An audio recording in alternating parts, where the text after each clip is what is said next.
What would a world champion coach advise the finalists in the World Championship of Public Speaking? What do they see that maybe other people don't? Hey there, this is Darren LaCroix, the 2001 World Champion of Public Speaking. Every year after the contest, I debrief the contest with some of my fellow world champions. And it's fascinating because sometimes they see things that I don't see. We all come from our different perspective. So we do this as part of our free event for our Stage Time University members. If you were attending the conference or watching, you might have seen the ad that we had for Stage Time University, where good presenters become unforgettable. Well, part of the way we do that is a summit that we have for our members. So we recorded this year's summit, and I thought it might be interesting for you to see what the other champs see in each of the speeches. Now, I'm going to say this twice, but we're not there to say who's won or should have won. Our focus is for the audience. How to make the message clearer, stronger, to help the audience. The side effect is you might do better in the contest, but our focus is for the audience for delivering that message. So sit back. We take some time, but we go through every single speech. And what would we do, or what would we advise as coaches to make it better, even this year's winner? And by the way, he was there listening as well. Check it out. Tell your friends, by the way, forward this to your friends. Check out StageTimeUniversity.com, where good presenters become unforgettable. The judges did what the judges did. Our goal is not necessarily to help people win, but to make them better, no matter what platform. So we look and we dissect each of the speeches. So if you don't want to hear it, no worries. You don't need to. You got the trophy, so you're good. Anyway, so we always like to, every year, the day after the World Championship, we like to debrief it and talk about each of the speeches, what could have been better, what was really exceptional or good. So Mark, I'll hand it to you to host. Well, I don't know. I'm curious to know, by show of hands, those of you who may have seen the speech contest over the weekend. Anyone here saw the speech contest? Oh, let's see. Enough. Page 1, quite a few. Page 2, quite a few. Page 3, I see two couple hands, and page 4 are all, a couple of thumbs up. So I guess you saw it as well. So not everyone here will appreciate the comments that are being made or would have seen the contest speeches. There were 8 contestants in this year's World Championship, 3 of whom I believe are still here. And I know Maureen certainly is curious to know what comments we have as world champions about the different contestants. So I know Ed and Darren and I were in a small group kind of watching together. And just so you know, Ed Tate has the most analytical mind. If you don't believe me, I recommend the Unforgettable Presentations podcast. That's the podcast Darren and I host every week for the last year. And Darren didn't tell you, our accomplishment is we hosted the podcast for 1 year this month, 52 episodes, 1 a week consistently, and we're still going. So that's a big shout out for us. And Ford was episode 52, the 5th, the 1 year episode. Oh, 46. Awesome. Excellent. Wunderbar. So that being said, Ed Tate analyzed my speech, and it was just, I won't say brutal, but it was really very insightful. So when Ed comments on a speech, it's not meant to make anyone feel good, bad, or indifferent, but to really go deep and show what the speaker presented to us. And we had 8 speakers on Saturday, the first of whom was Aaron Sampson. And Ed has, so many notes.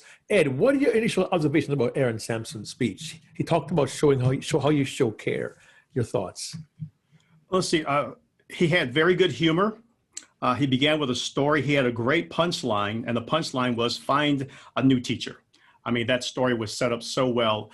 For those of you who don't follow, I think the line was, there's something wrong with Aaron, and that's what this initial teacher said about him. And he went to a doctor, and the doctor's, here's my prescription, find a new teacher. So I thought that was very, very profound. When I look at speeches, I'm looking for several things. Number one, I'm looking for humor is a bonus.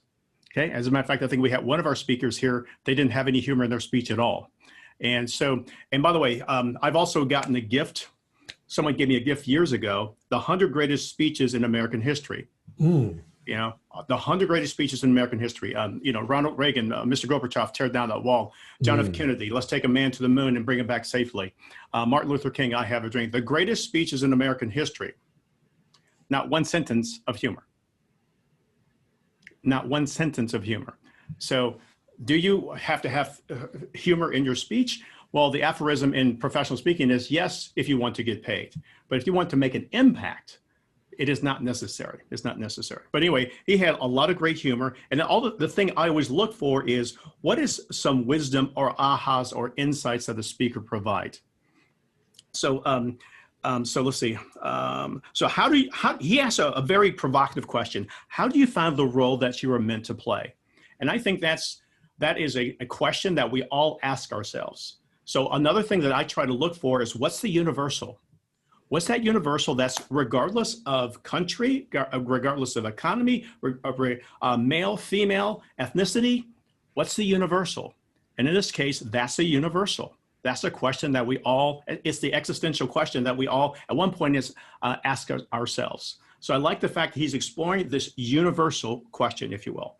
He tells us about 3 roles. He's an artist, he's a businessman, and a family man. And he tells us tales within inside that. And then I think he concludes it with the role you were meant to be was to how you can show care with others.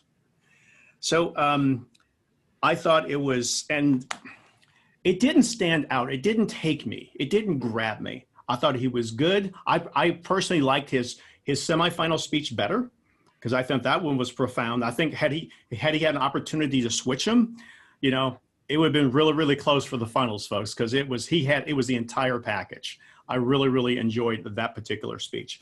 But anyway, that's my feedback, my comment. There was nothing wrong with this speech, but there was nothing that what's that phrase that you use, Mark? Amazed you, amused you, and moved you? Or those yes, 3? Exactly. Yes. Use that phrase. Yeah. Yeah. And it was just like, it didn't grab me. I think, okay, that's a good start. Okay. Who's next? You know, that's how I felt. I didn't like, for example, there was years ago, we had a contestant, his name is Rory Vaden. He didn't win the contest because he competed against, I think, Jim Key. But he started off with a speech, and I'm thinking to myself, okay, that guy won. You know, and I'm just checking him off. I'm checking him off. I didn't have that feeling with Aaron's speech. Okay. All right, thank you. He had one phrase that stuck with me.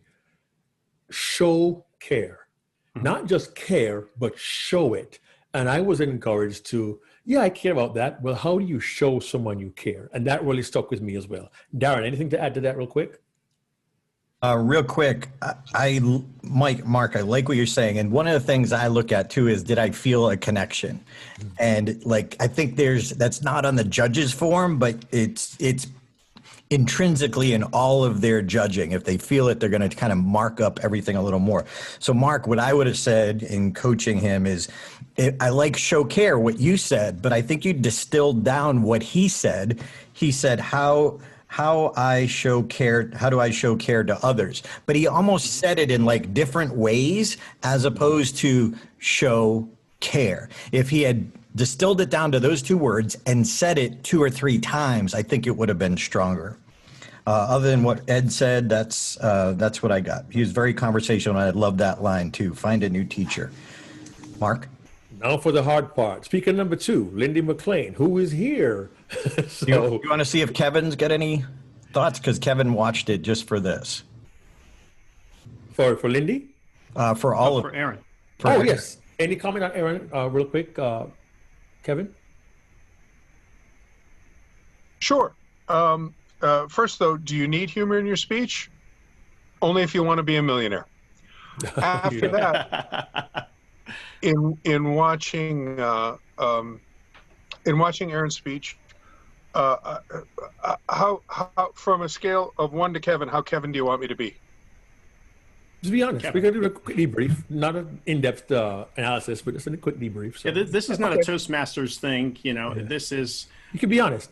We want to be honest, and we want to because this is how people learn. Okay, I was bored. I was absolutely bored. It was there was nothing. The message was great, but there was nothing compelling about the speech. I was not moved at all. And I know that's brutal, and that's what you guys love me for, right? I was. Well, you are a curmudgeon. You're a stage time curmudgeon. And I think you just scared Lindy by saying that, though, Kevin. You realize that, right? Mm-hmm. So Lindy didn't bore me, but we'll get to Lindy. Okay. All right. Anything else? Okay, great. So now we get to bless Lindy with our observations. Darren, you want to go first, and then Kevin, then Ed. Sure. The thing that I really liked was I just loved the idea of your buried message. I just loved the message your buried story. One of the things I would say though, Lindy, you first brought it up right near the beginning and you said my buried story, and then you went on just like we knew what you were talking about. And so now I'm confused a little bit. You then explained what you meant by that, but I would either bring it up in a different way or explain it the first time you say it. Again, we're being like, you got third, congratulations. And again, for everyone, all these speeches, we're not here to judge. We're just here to say, here's some tidbits on how it could have been better. Here's some ideas that were really good. So I loved your message. I loved the idea. I loved when you went in close to the camera. I loved when Maureen did that as well.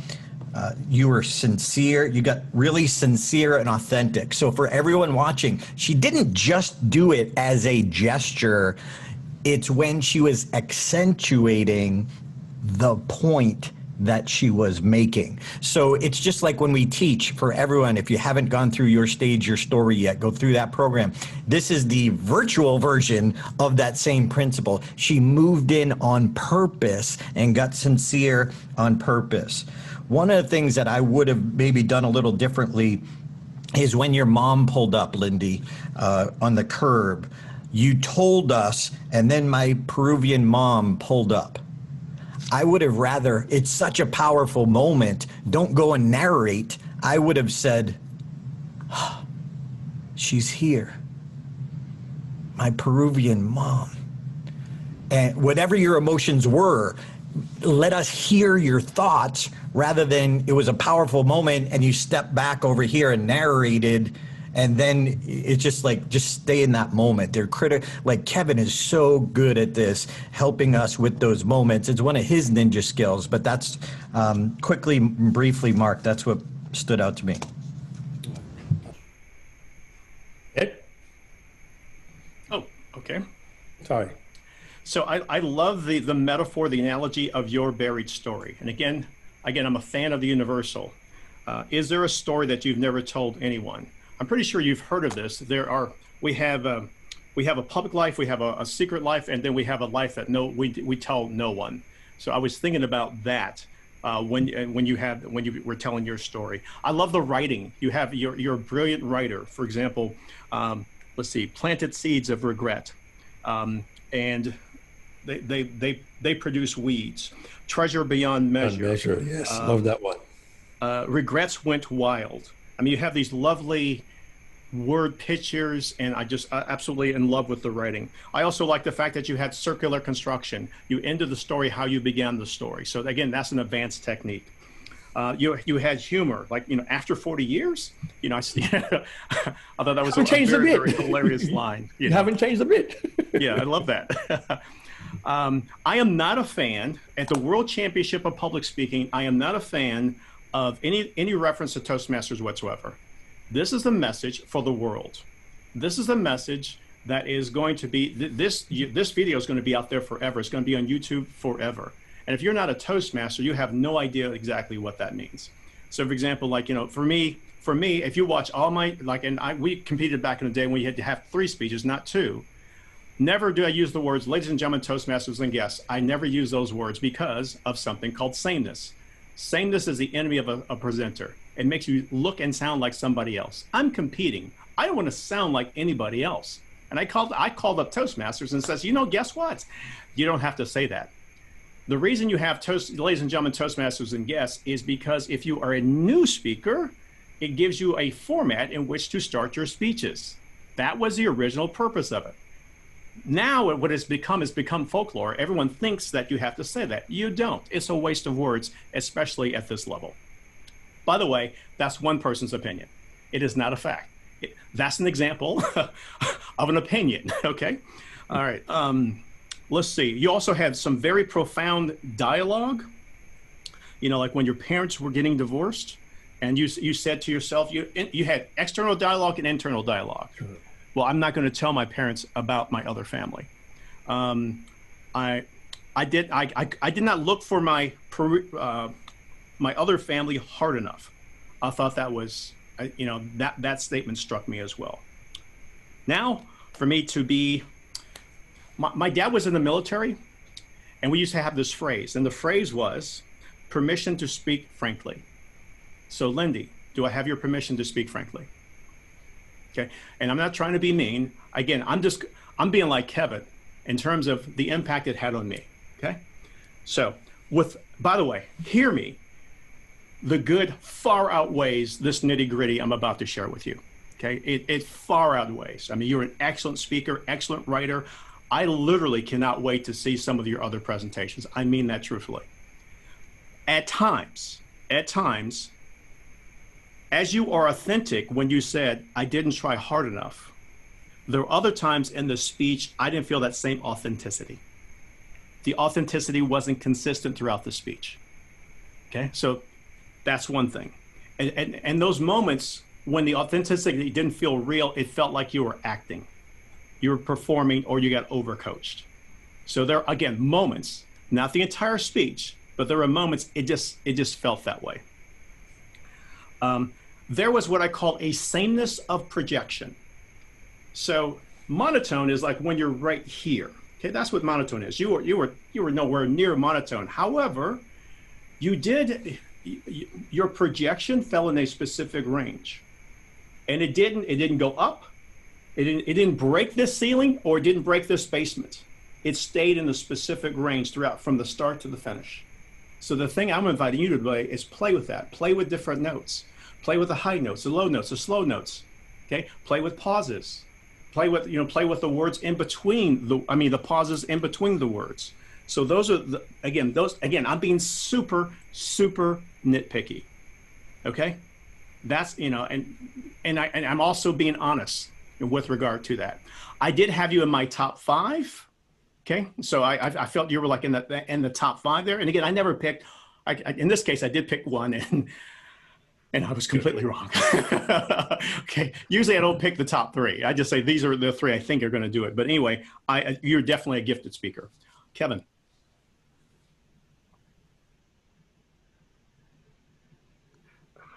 Yes. Hi, Lindy, and congratulations on placing. That is awesome. Everything Ed just said. There were moments, and I just want to focus in on the one thing Ed brought up, and I'd like to elaborate on it. There were moments when you stopped being authentic and you started doing what we actors call indicating. And it slid over into that area, and indicating is not where you are in touch with the emotion of being angry about something, and just so angry, right? What we saw was, I'm so angry. And obviously that's not what you did, but I'm trying to give you a sense of what indicating is. And there were points where you slid over into indicating, and every moment has to be connected with on an emotional level. And that's part of what my chit chat is going to be about. I think it's tomorrow. So I can go into more depth there. Now, moving forward, you are now a screen actor, because this is a screen. That was a screen that you competed on. And for the conceivable future, you are going to be a screen actor. So on screen, when you are doing something that's emotional on screen, all you have to do is just think the emotion. You don't have to push it. You don't have to just think it. If you just think it, it'll be all over your face. And on screen, everything happens right here. Right here. So it's your eyes that are boring into the camera, and it's your eyes that are conveying the emotion behind your message. A note I gave to Maureen, don't push the river. Flow with the river, don't push the river. And again, congratulations. Back to Michael or Darren. Thank you. Hey, Mark. Yes. One quick piggyback thought. One other thing that came up, Lindy, in talking to someone, didn't even think about it, but be careful with the phrase. You're a great writer, and I love the treasure line too. But when you said your other family, sometimes some people might think you have a second life, or you're living a double life. Like you are cheating on your husband and you have a whole other family. Just be careful. Well, it's not what you meant, and we got that eventually, but if our brains go off on that tangent, so just finding a better way to phrase it or set it up. Mark? No, I agree. And the only comment I have, because you all said it all, for Lindy is this. I encourage you to watch the video again. You know your script because you said in your interview you are a script person, you go by the script. Wonderful. I recommend you watch it again with the sound muted and look for times when your facial expression may not be congruent with the emotion of the words you said. At one point I wrote down, smiling on a serious point. So you seem to be smiling, but it's a serious point. You want to make sure your face is congruent. And Kevin just showed you how to do that very, very well. That's the only nitpicky thing I have for you. Everything else, I again say to you, heartiest congratulations, a job well done. There's more out there for you. So thank you, Lindy. We appreciate that. Speaker number 3 was our second place winner, Linda Marie Miller, Pretending Not to Know. I'm going to ask Kevin to jump in first on this, then I'll go to Ed and then to Darren. Kevin, Ed, Darren. I'd like to go later in this one, if I may. Okay. Are you ready to go, Ed, or? I'm ready to go. Ed, Darren, Kevin. Thank you. All right. So I picked Linda as a winner. I thought she was the hands-down winner. And the reason I felt she was a hands-down winner is because, A, she took a risk. I thought she was brave. I thought she talked about a universal topic, which is not just impacting the United States, but it's also impacting the world. So Mark Sanborn, who's a Hall of Fame speaker, he says, the purpose of a speaker, as a speaker, your job is not to be liked. He says, if you want to be liked, get a dog. Your job is to make an impact.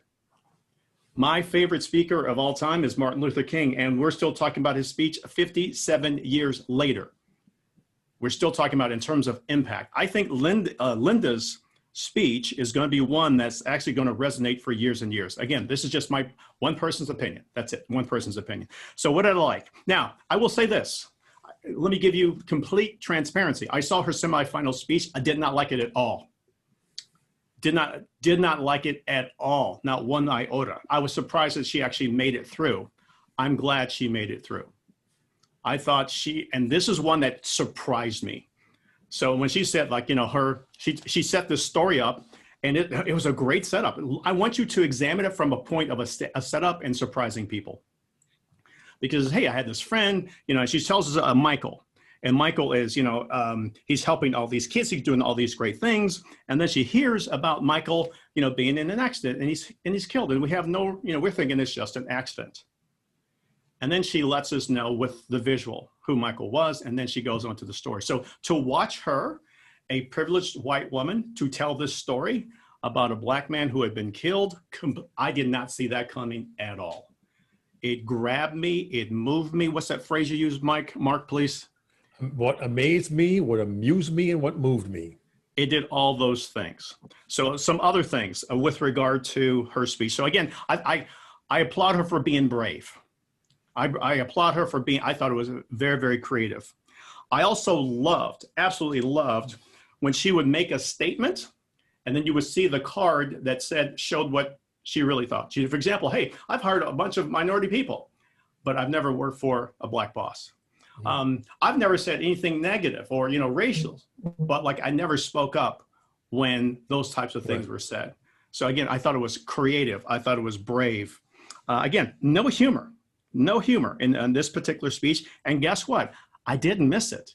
I didn't even realize it until like a day later. That's how engaged and engrossed for this particular speech I was. She also used a grammatical device called the tricolon or anaphora. Anaphora is when you have an expression at the beginning of a sentence.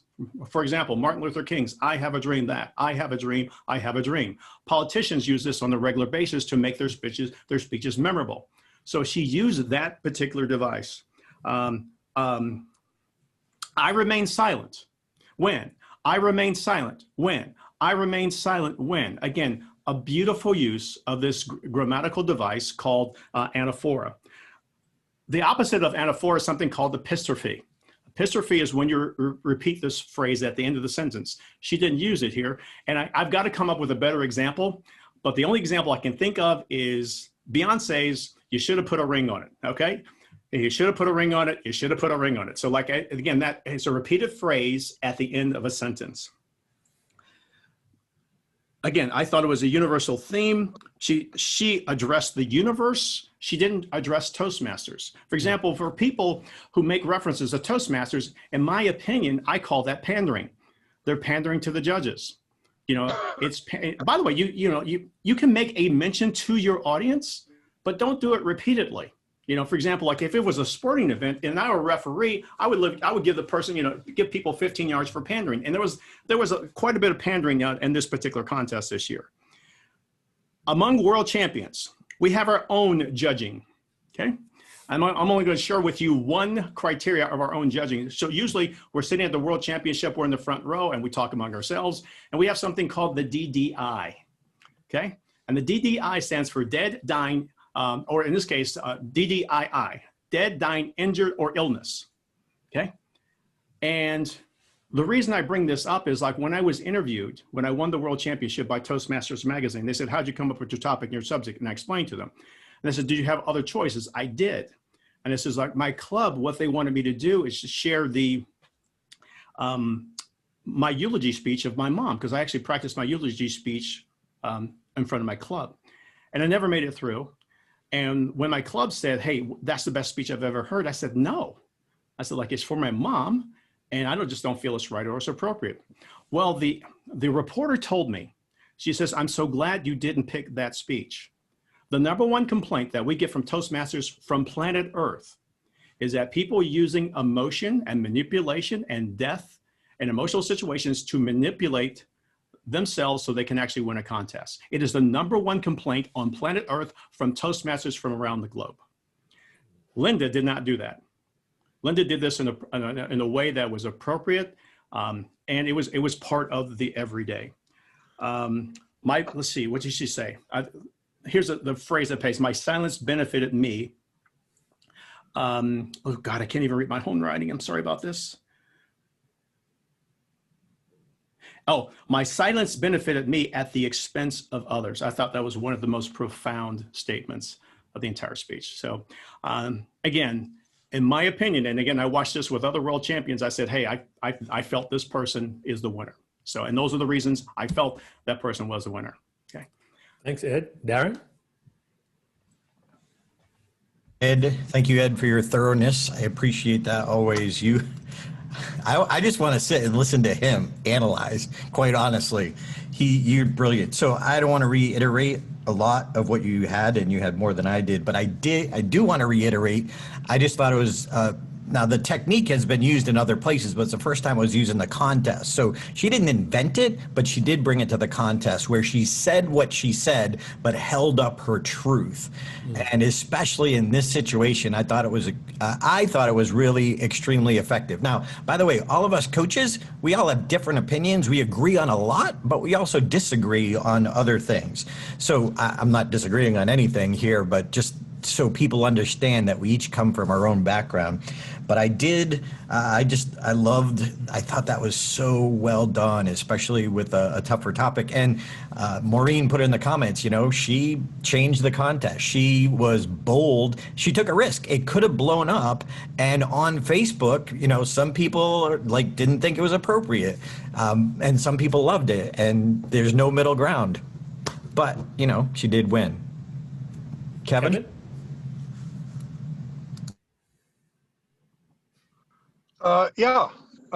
let's get real close here because I really want to talk to you guys about this.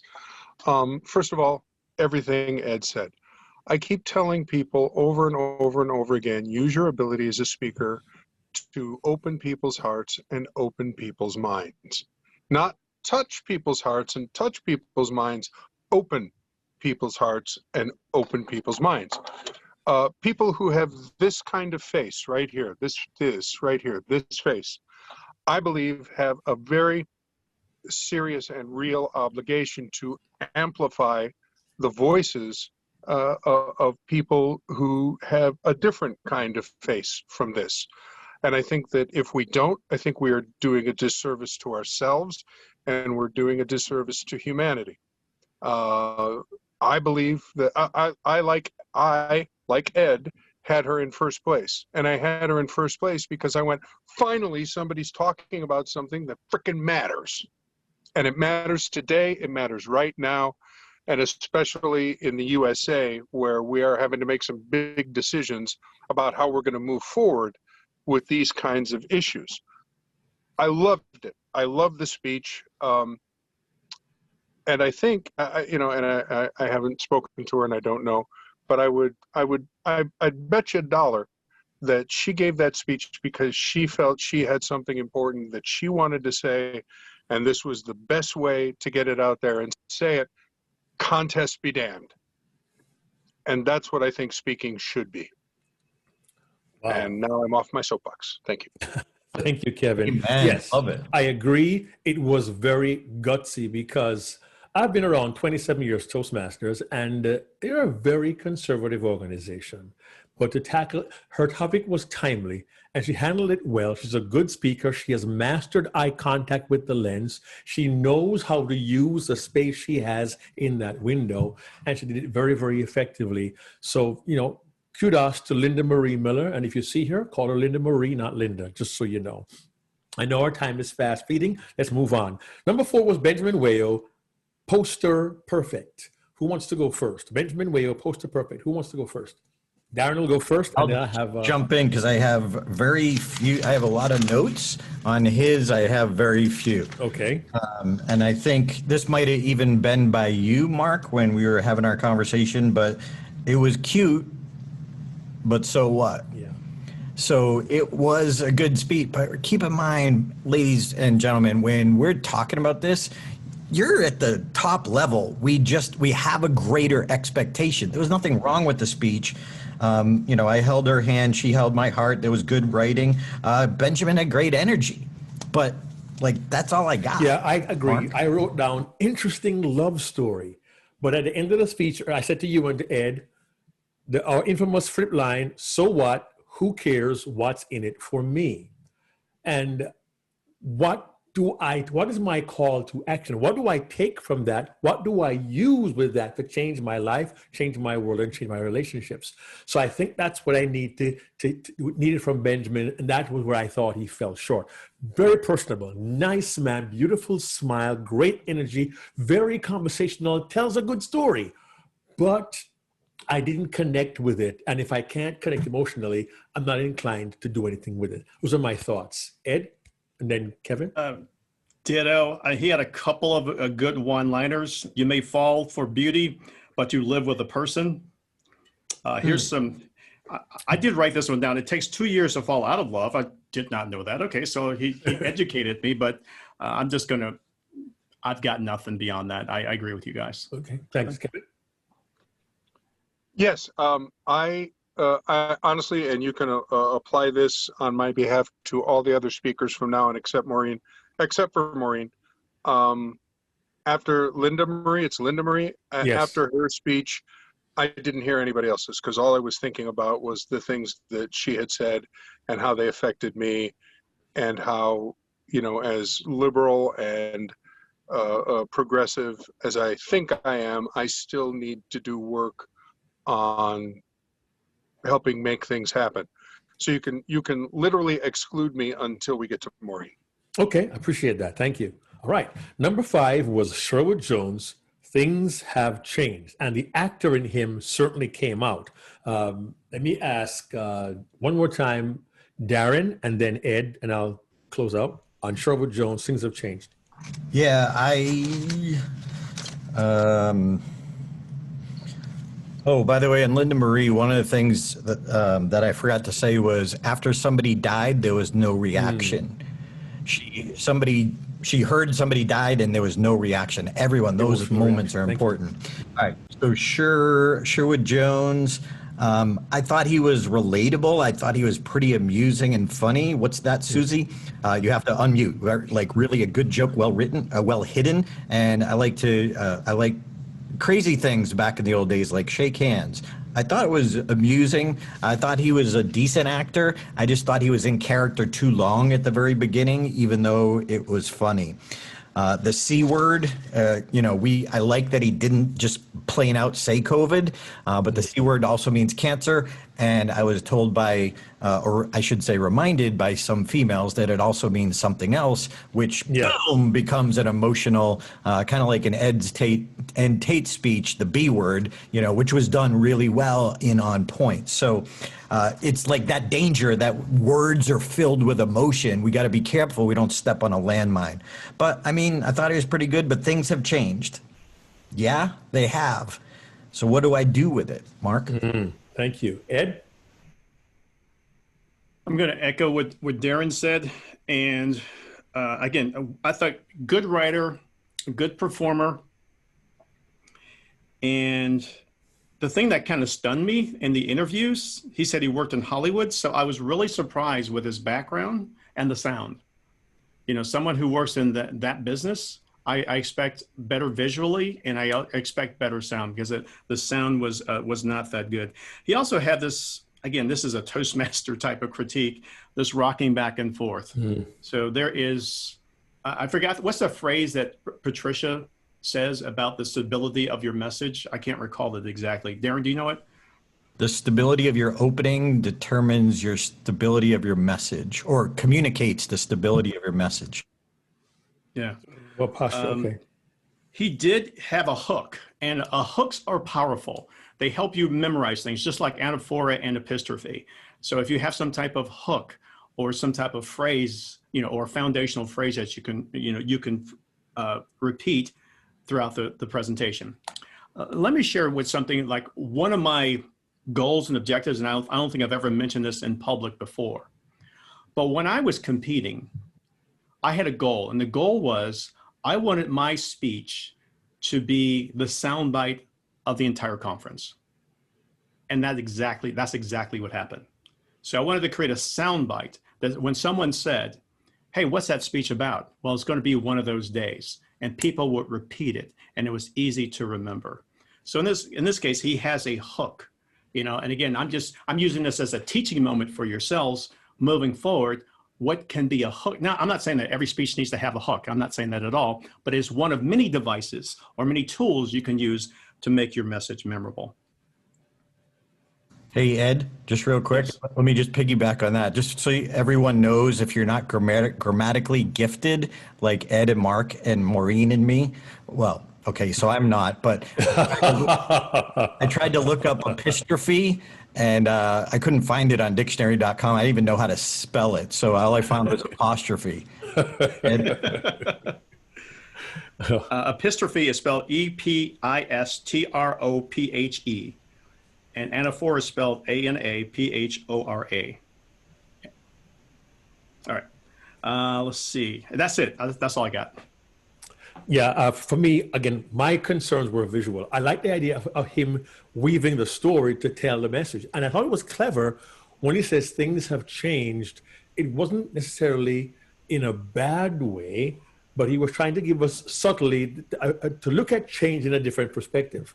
But I was distracted because he seemed to be 6 feet 9 inches tall, because he had an overhead light fixture with a chain attached to it that seemed shorter than he was, and his audio got dodgy, and his autofocus when he moved in kept getting blurry. So I thought, wow, it's kind of confusing. It's like I kind of got caught in the mechanic of it. And one line he said, well, 2 lines kind of confused me. He had said, we have no enemies. Then he said, we have a common enemy. So that seemed a bit confusing to me. And I only got to hear it one time. Perhaps if I hear it again, I may realize I'm confused. But the principle is you want to be sure that you don't do anything to confuse your audience or cause them to say, wait a second, what did you just say? Because the moment your audience goes off and begins to think, they lose you, and where you're now gone ahead of them, you're trying to catch up, and you lose a chance of an impact. So that being said, very creative idea of using a presentation, using the acting, and getting us to think about changing a different way. But I wasn't as moved emotionally, and I have to be with Kevin on this. When you get hit by a heavy speech, it's kind of hard to have somebody follow who isn't as strong, and it became difficult in that regard. So that was Sherwood Jones' speech. Now, number 6 was Maureen, and now Kevin had a direct hand in coaching Maureen.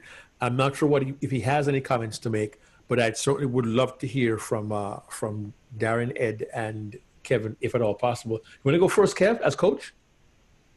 Yeah, hang on. Am I unmuted? Yes, you are. And Mike also coached. Mike Davis also coached, Mike also right? coached me, yeah. Okay. Okay, so I came to the process late with Maureen,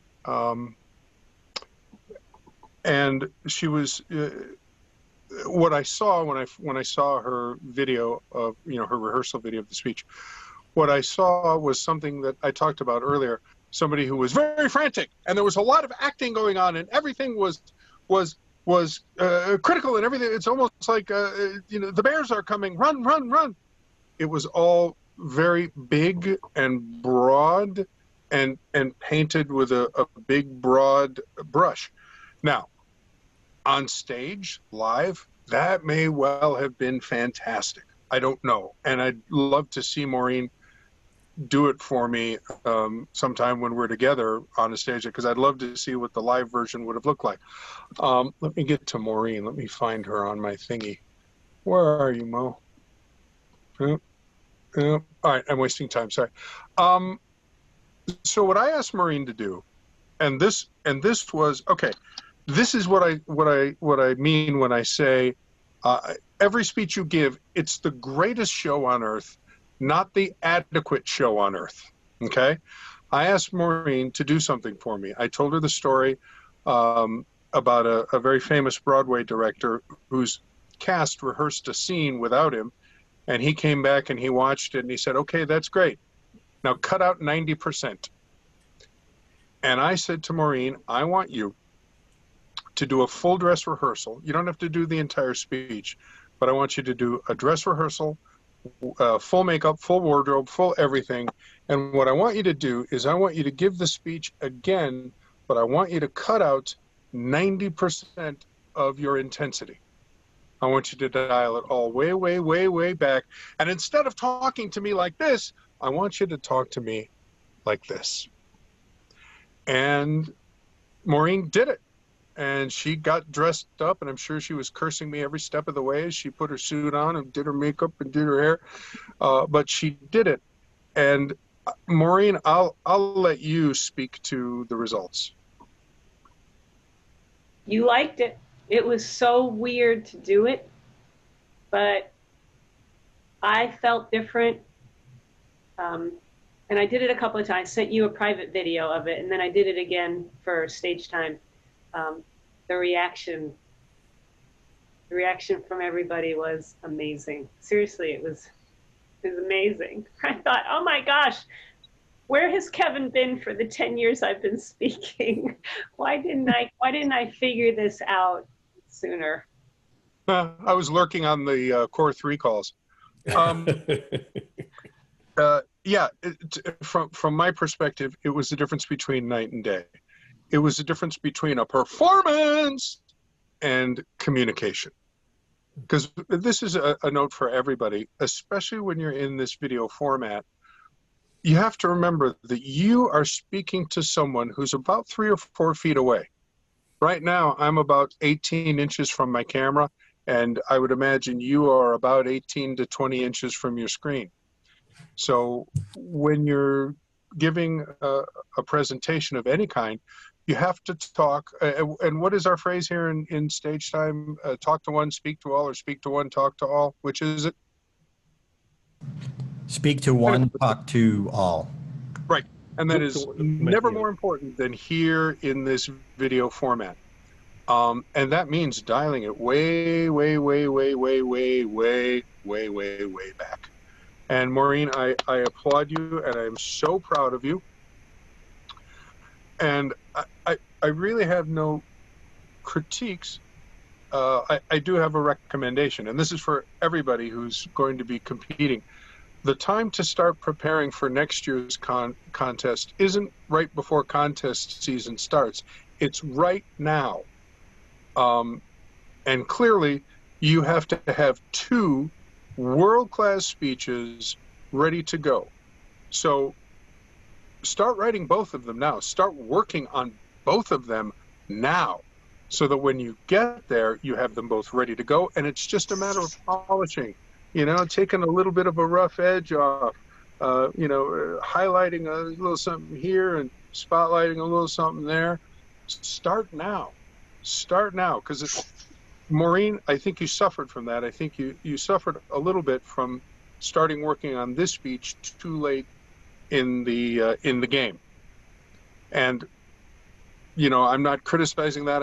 I'm simply observing that. Does that make sense to you, Maureen?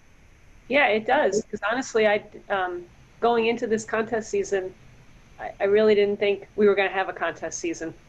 I thought they were just going to cancel it. So yeah, it took me a while for my heart to catch up to the whole process. Maureen, help us out real quick and tell us what you learned late in the game regarding the rules of the contest speeches for the finals, so everyone is clear who might want to compete. Yeah, if you've used a contest speech in not just a previous semifinal or final, but also anything that was done at the regional level from 2009 and earlier, because all of those regional speeches are not qualified.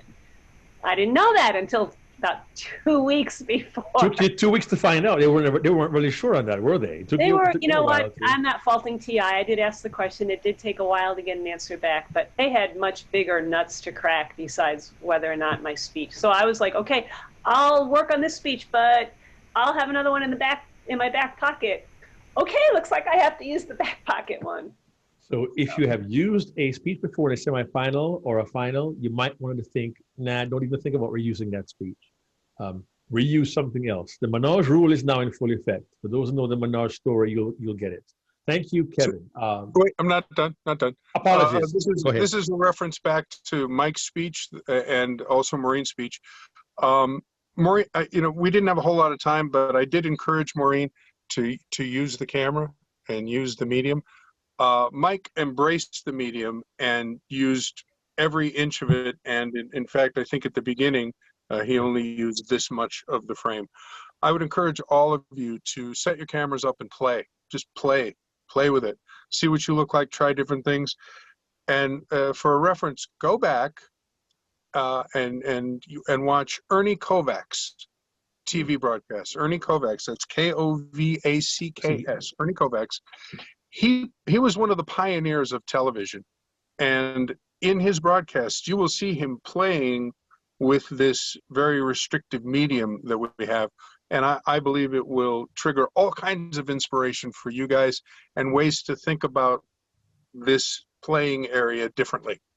Can I make a quick comment about that, really? Because you and I had an email conversation about this. This is a virtual playground now, first year that TI is doing it. And in the past, they had a strict rule about the video round, that your whole body had to be seen and you couldn't go out of camera range. And when we went virtual, that was not addressed. So we were kind of like, we were playing on the frontier here with what to do, waiting to think, well, I guess they'll tell us we can't do it if we do it. So, new ground. Yeah, absolutely. It was as I thought it was going to be, in that, you guys, you speakers, are defining this as it goes. And Mike jumped in and went, you know what, here's what I'm going to do. I'm going to play with it 100%. And it worked. He won. So for some of you, I've got some ideas about how to play with the medium moving forward to next year. So we'll talk. All right, we got to keep it moving, guys. We are way over. So, any comment, Ed? Sorry. Let's see. I'm going to ditto what Kevin said about the he calls it indicating, overacting. Maureen, permission to speak frankly. Okay. I wrote down, it felt like a typical overacted Toastmasters speech. And that's the issue that what Kevin was talking about. You know, that's what it felt like. It felt like, you know, Toastmasters have these habits, and if there was behaviors, these would be among what I call the usual suspects. The usual suspects is overacted. And again, I'm going to encourage all of you to check out Kevin's session, because Kevin's going to teach you how to, as opposed to overdo it, how to play the soft notes, the undertones, the other notes. He gave me one piece of advice that has been responsible for at least $100,000 in being rebooked. And by the way, you get no commissions on that, Kevin. I'm just saying, man. I'm just saying. Anyway, so I think he's going to share that with you. However, great writing. Love the writing. You'll have to remind me of what it was. Okay, I will. Okay. Great writing. I love the writing in all your speeches. You are a brilliant writer in terms of your speeches. Humor, very, very funny. You hear this voice in my head. Do they call you Maureen? Installing the makeup line. When you're at your worst, you have your best chance to see your ex. You know, I thought that was a great line, you know, and it was, you know, it's something that universal that we can relate to. There is one phrase that I felt was, I would hear it from either a therapist, an author, or a politician, but I wouldn't hear it from a friend. And the phrase was, spoke life to my worth. I don't know friends who speak that way. However, the phrase I loved was find their eyes. In fact, I love that phrase. That phrase, that just resonated with me. In fact, I would have loved to have the title of the speech be find their eyes, because right now we're behind masks. And I think that was going to speak into like this, the whole world's behind masks, find their eyes. I love that phrasing. And you said that multiple times. He found my eyes. And your call to action for the audience is to find their eyes. So I thought that was profound. That was my favorite parts of the speech. But spoke life to my worth. It felt a little like it was engineered, if you will. And if there was I don't know if there's a better way of saying that. So anyway. Actually, I took it from the title of a song. Oh, okay. All right. But it still felt clinical to me. And if you're not familiar with the song, it doesn't resonate at all. Yeah. So, Darren? She's an engineer, so it makes sense she engineered it. But super quick to keep it moving. By the way, everyone, thanks for sticking with us. We want to cover this, and then we'll go to break, and we'll adjust the rest of the day. So I don't want to take a break and then come back to this. I want to finish it while we're on the thought. So if we can just kind of be succinct, other than Mike Carr, who's still listening, let's. Mike's still here? Okay. Yeah. But anyway, for Maureen's, if you're watching this, go back and watch the Core 3 call and go back and watch the Core 2 call when Maureen was coached on both of them, because it was like night and day difference. And if you haven't seen somebody cry lately, you get that little crying fix. I loved your reaction in silence. You held it. I kept telling you, hold that long, and you took your time with it, and it was beautiful. You just let it evolve. You didn't shift your emotion instantly. And for everyone, it's that gradual shift of emotion that really connects us. And I know this came from feedback from somebody, because they said, okay, but what do you want me to do? And then you came up with the brilliant line, it's not to find Dan, it's to be Dan. And I love that. Mark? I have very little to add to this. Well, covered it all. Besides, I'm biased, so I'm gonna pass on this one. All right, we're good. And Mike is still here. Thank you, Mike. I know you had a meeting this morning, but you came in to be interviewed, and now we're gonna hear comments on the librarian and Mrs. Montgomery. Who's gonna go first? Kevin, Ed, who wants to go first? You can go first. Okay. So, Mike, I apologize for not picking you, but anyway, I'm going to stand by my choices here. I thought, number one, I wrote down, great smile, the camera loves him. Mm-hmm. I wrote that down right away. I mean, there was this intangible about Mike. I said, I couldn't articulate it any better than that. But I said, great smile. Camera loves him, and he knows how to work this medium. And I think we've talked about that. Good writing in terms of humor. How can I get to Norway?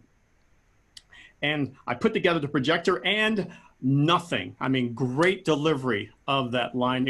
It made me laugh out loud. And again, he had an excellent hook. The victory is not in the result.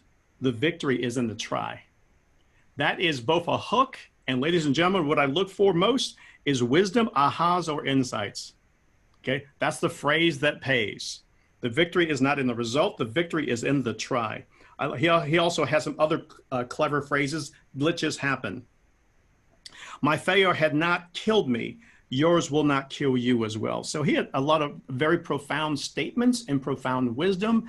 Again, my favorites, universal themes, no matter where you're from, this is applicable towards you. Okay, Mark, Darren? Darren, got something, Darren? Okay, so one idea, obviously, congratulations again. You won, that's amazing. One of the things that I would have coached you on or give you the insight, you said, then she looked up at me and her lips curling. I would have shown us that.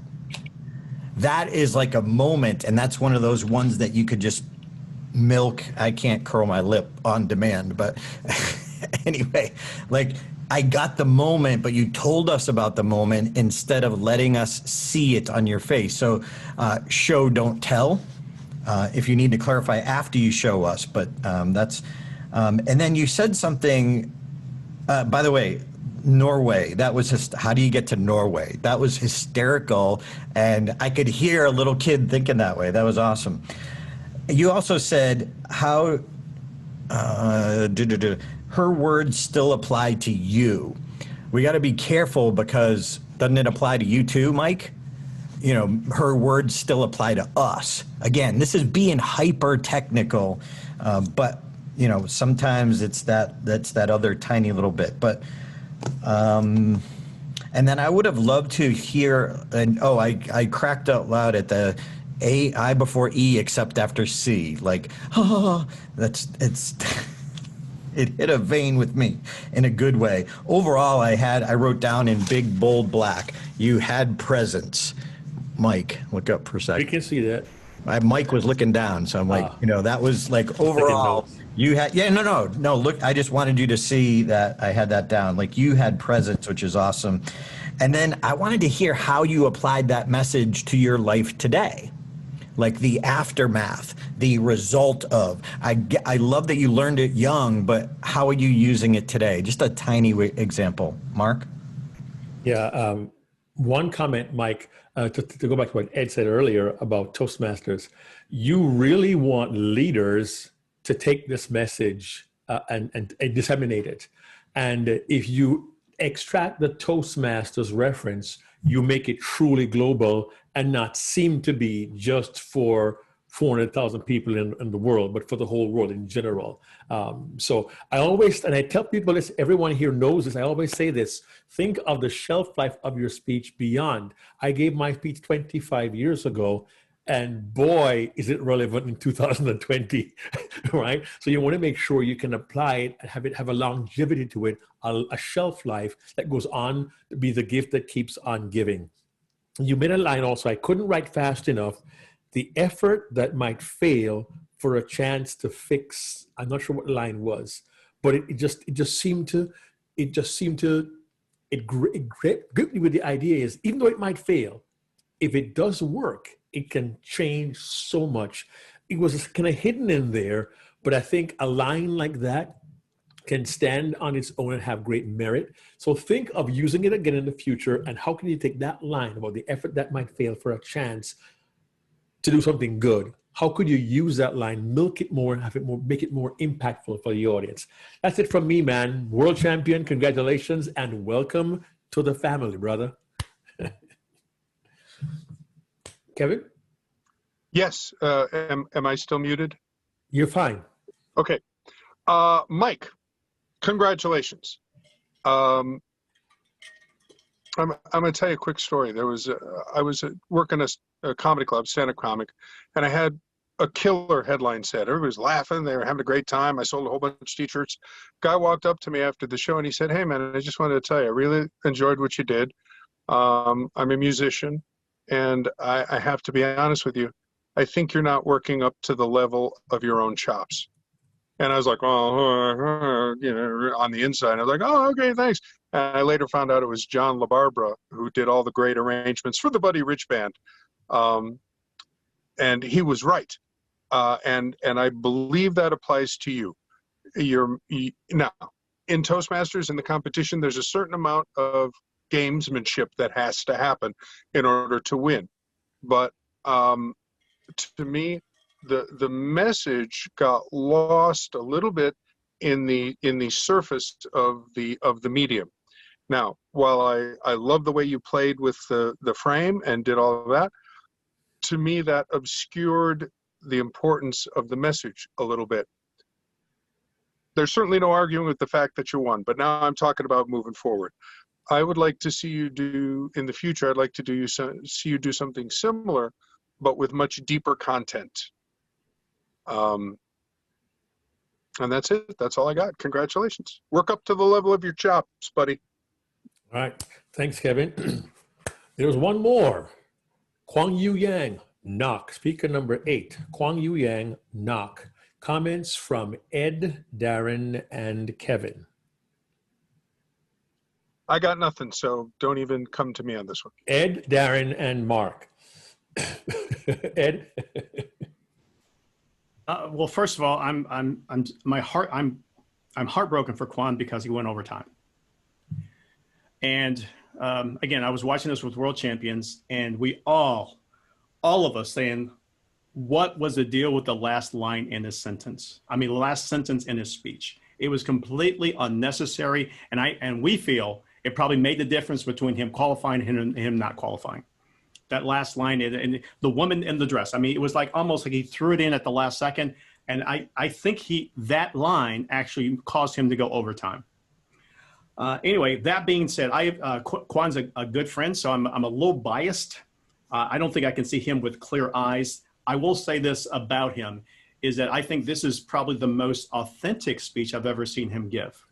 Because in the past, again, my new word of the day is indicating. He was a big time indicator, you know, because it was always big. It was always expansive. This is the first time where I saw him playing the quiet notes and the soft notes. Darren's going to point out some of the technical flaws in his, let me backtrack. When I'm coaching someone, the first thing I say that we have to do is, number one, we have to get the words right, but we also got to get the logic right. Is this something a real person would do? And if a real person wouldn't do that, then don't put it in the speech.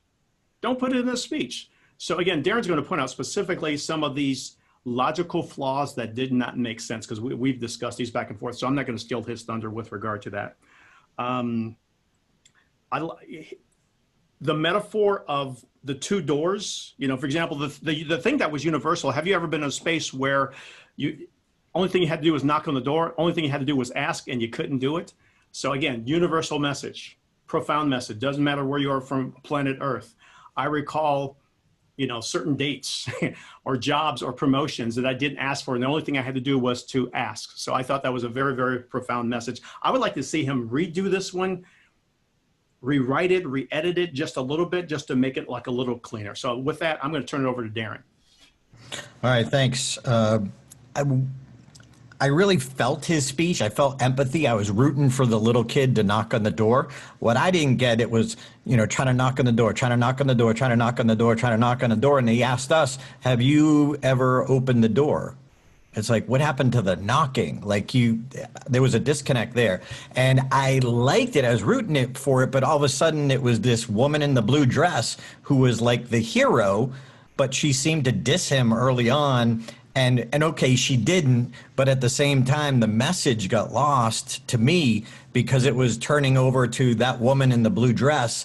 And I'm like, but I'm the kid trying to knock on the door. What do I do? So it was attempt at a twist. I love Kwong, and for those of you who don't know or new to the speech contest, he's been back many, many, many times, consistently in there, and the audience roots for him. But I didn't like the twist, or he didn't have time to make it smooth enough so we really knew that message. But I liked the speech, and again, the blue dress line. It was like a powerful ending, and you can wear a blue dress, and it was like, no! As Fripp says, your last words linger. Mark? Not much to add to that, Darren. We talked about all of this. Some good writing. You got to be a lawyer, a doctor, or a failure. Just do it. Come on, you're wearing Nikes. Very humorous there. And he was able to create empathy early. As you said, everyone was wanting the little kid to get the autograph and to get the success. But he really made me feel the pain of 3 different times. He was so close. He was so close and didn't do it. And for me, that meant how many times are we so close to doing something and we fail to do it? We may not have somebody in a blue dress come bail us out. So I'm being prompted to think about, do I really take the plunge and knock on the door? So I too am sorry that Kwong finished over time. I timed it myself, and several people commented on that in chats. But to be blunt and harsh, Kwong should know better. He's been around the block several times, been to 4 finals. He knows what the deal is, and he calmly let the time go by. I mean, he should know. We always say this: write a 6-minute speech and deliver it in 7. Write a 6-minute speech and deliver it in 7. That's a takeaway from me from Kwong's speech. And that ends our speech contest review. We're glad that Maureen was here and Lindy was here and Mike Carr hung around. Mike, thank you for hanging around for this. We hope you found some benefit from all of this. And with that thought, I'll let Darren take over. And Mike, we hope you still love us. Or at least like me. Oh, absolutely. I'm always looking to raise my game. In fact, I private messaged Ed. I feel like he pulled some punches on me, and maybe I can get him to the side and hear his unfettered opinion. But I did. I gave you some grace. We'll chat. Yeah, you just take a couple days in the glory. And, enjoy the snow. Yeah, enjoy the snow. Because the truth is coming. No. Well, thank you all. Thanks for letting me be here. I'm going to sign off, but I appreciate your letting me stick around to be able to absolutely that speech. So I know that was long, but I hope you got some great insights from this. Each week in Stage Time University, we have live coaching calls where you could get some feedback from some other world champions and world-class coaches. So if you're serious about your speaking and you want to be unforgettable with your message or get paid to speak, check out StagetimeUniversity.com. Thanks. Check out StagetimeUniversity.com, where good presenters become unforgettable.